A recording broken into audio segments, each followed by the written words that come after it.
Welcome to the Awesome Pod Mix. You are listening to Abby. The idea behind this podcast was to talk about how certain movies and TV shows made me feel when I watched them for the very first time. A reputed filmmaker once said, "When a piece of art invokes a similar feeling amidst a large audience, it's the triumph of the filmmaker."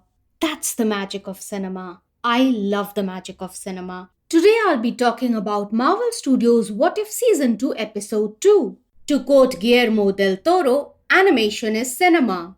This episode's title is What If Peter Quill Attacked Earth's Mightiest Heroes? The episode is written by Matthew Chauncey and directed by Brian Andrews. The episode begins with a meteor-like ball of light heading toward Earth. We hear Peggy's voice inquiring if the commander has eyes on the target. She continues to say that they can't allow the ball of light to enter US airspace. They hit the target and it goes down. Peggy questions, "Where?" We see a jazz club signboard. The text appears, New York 1988. The song Out of Control by Love Affair plays. We now realize it's not a ball of light. Actually, it's Ego's spaceship from Guardians of the Galaxy Volume 2. It crashes at the exact same spot where the Avengers assembled in 2012. The cops arrive at the scene and draw their guns.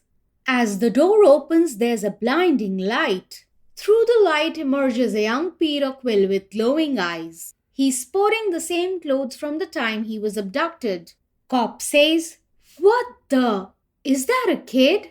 The Watcher says, "Not just any kid, but Peter Quill, a son of Earth and the stars, whose pain and loss now threatens to destroy the very world he once called home, and the entire universe with it." We flash back to 6 months earlier. The Ravagers were dispatched to abduct a young Peter Quill. In this universe, Yondu never had a change of heart and turned young Peter over to his celestial father Ego. The first thing Ego does is crush Peter's Walkman, severing his ties to his mother.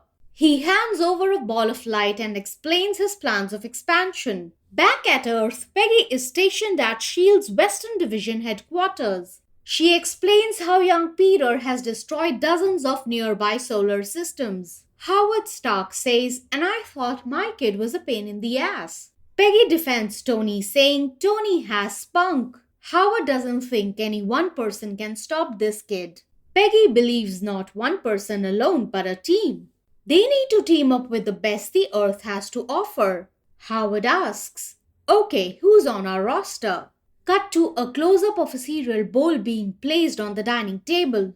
Young Hope says, "There's no vegetable." Hank says the potato chips are the vegetable. Exactly. What kind of kid doesn't like potato chips and wants vegetables instead? Answer, a kid with healthy eating habits unlike me. Hank face palms. The phone rings. It's Howard on the line requesting Hank not to hang up. You can already hear the TV news in the background. The phone rings again. Hank says, "You know, for a genius, Stark, you're pretty slow on the take." Howard says, "If you don't want to talk, that's fine, just turn on the TV." Young Hope is watching the news about the New York incident. She urges Hank to see the news. Hank agrees with Howard and asks him to send the plane. Howard, being Howard, is way ahead of him. The house shakes. Hank invites a young Hope to come along with him. When I saw a young Hope with the Walkman, I knew she would be instrumental in reminding Peter of his roots and his mother. She even helps in repairing the severed connection. Hank meets Bill Foster dressed in his giant man outfit. Peggy stops Bill and Hank squabble. Hope is in awe to see King T'Chaka. Peggy informs them that he is the king of Wakanda. Howard introduces himself to King T'Chaka. He mentions that his father was their ally during the war. King T'Chaka remembers that his father Azuri even donated some vibranium to their efforts. So the mystery of where did the vibranium for Cap's shield came from is now resolved. Howard clarifies, "We made a shield out of it and lost it in the Arctic. But other than that, things turned out pretty well." Gorbachev sends in the Winter Soldier to join their fight. Peggy reacts looking at the Winter Soldier. Peggy says, "It looks just like him, Howard, just like Bucky." Howard has heard the rumors but believes the man they knew is long gone. Peggy informs that Peter is on the move to Coney Island. The team worries about how they're gonna make it in time. We are introduced to Wendy Lawson sporting her Kree Star Force uniform with her lightspeed jet. Earth's mightiest heroes arrive at Coney Island, Brooklyn. T'Chaka thinks that the kid is not that threatening. Bill Foster says, "You'd think that the leader of a technological superpower that masquerades as a third world country would appreciate that." So S.H.I.E.L.D. is aware that Wakanda pretends to be a third world country. Young Peter summons a raccoon plushie and destroys the rest. In every universe, Peter needs his raccoon by his side. Wendy goes to secure Ego's spaceship. Bill Foster secures the perimeter of Coney Island. Hank taunts Bill over his size. He thought Bill maxed out at 21 feet. Bill's defense is he made adjustments because it's the end of the world. Bill says, "Go big or go home." Literally. T'Chaka checks if they are done measuring statues. He's got eyes on the kid. It's also a reference to Scott Lang and Bill Foster's measuring statues in Ant-Man and the Wasp. Young Peter is just doing kid things. Plushies, joyrides, cotton candy at Coney Island. Hank manages to scare Peter with ants and bees. Ant-Man's ants can not only defeat Kang but also a celestial kid. They get him to the photon grid and the laser beheads the raccoon plushie. Peter loses control and blasts everything away. No one is able to contain the kid. Bucky is about to take a shot at Peter from the lightspeed jet. Wendy informs if the cube in the jet explodes, there won't be a planet left to save. Peter blasts Ego's spaceship, but Wendy manages to escape. Wendy's uniform catches fire. The moment Bill rushes to save Wendy, the Avengers theme music plays. T'Chaka asks, "Does anyone have a plan?" Hank says, "I have a plan. Retreat." It reminds me of the 2012 Avengers scene in the plane where Steve tells Tony, "Stark, we need a plan of attack." Tony responds, "I have a plan. Attack." The heroes try to escape, but Peter holds their jet in mid-air. On cue, Thor arrives and strikes Peter with lightning. Bill questions, "Who's that guy?" Peter Quill refers to Thor as the dude from Van Halen. Thor refers to himself as Peter's Doom. S.H.I.E.L.D. locks Peter in the same circular glass cage they locked Loki in the Avengers. Thor reveals that Jotunheim fell, then Asgard, and then the armies of the Nine Realms. Thor has already retrieved the seed from Missouri.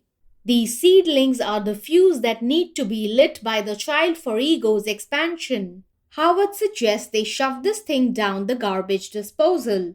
That's what Tony said to Strange regarding the Time Stone in Avengers Infinity War. Why don't we just stick this one down the garbage disposal? Thor informs that only a being of celestial origin can penetrate through the veil of cosmic energy. Hank thinks they are lucky because they have one in custody. Cut to a young Hope grooves to the song Never Surrender by Corey Hart as she swipes Hank's keycard around the facility. Hope spots Peter in the cage and turns to him. She removes the headphones for Peter to listen to the song and join her, but he doesn't. Peter admits that it's a cool song and one of his mom's favorites. Hope and Peter bond over their grief, the music, and the Walkman. Peter reveals he's not an alien but from Missouri. All he wants is to get home. There's a security breach in the detainment facility. Hank realizes he's missing Pimp Particles, Hope, and his keycard. Hope shrinks Peter in the cage and rescues him. Hope has figured out the bus stop Peter can take to go to Missouri. She offers him her Walkman because it's a long ride to Missouri, and Janet would be glad Hope shared it with a friend. Hank finds Hope and is concerned if Peter hurt her. Hope's response is, "Peter is a kid just like me." She was trying to help him get home to Missouri. Hope cautions the adults that they are making a mistake. Peter is not behind all this. It's his dad. He's like a weird alien space god. Howard quips, "Yeah, great, blame the absentee father. I get that enough from my own son." I like that Howard acknowledges that he's been an absentee father, but he does nothing to improve upon himself. Thor gets impatient thinking that it's taking too long. Howard reminds him that there is a team. Howard refers to Thor as the Lightning Boy, and Thor refers to Howard as Mustache Man. Just like Tony refers to Thor as Point Break at one point in time in the Avengers. Bill needs to study the child, Bucky wants to kill it. Hope reminds everyone that they are here to do the right thing and Peter deserves their help. Hope is ready to spill the beans on the promise that Hank will help Peter. In the bus, Peter listens to the same song from before and ignores Ego when he tries to get in touch with him. The seedling pulsates and Thor informs that the master must be near. According to T'Chaka, as per a Wakandan proverb, one only wins a two-front war by getting out of your enemy's way. Thor asks, meaning? Howard explains, if you can't fight them both, let them fight each other. Ego wants his seedling, which the Earth's mightiest heroes refuse to return. Thor says, not as long as there's breath in my body, which is a reference to Thor's line from Avengers Age of Ultron. As long as there's life in my breast, I'm running out of things to say.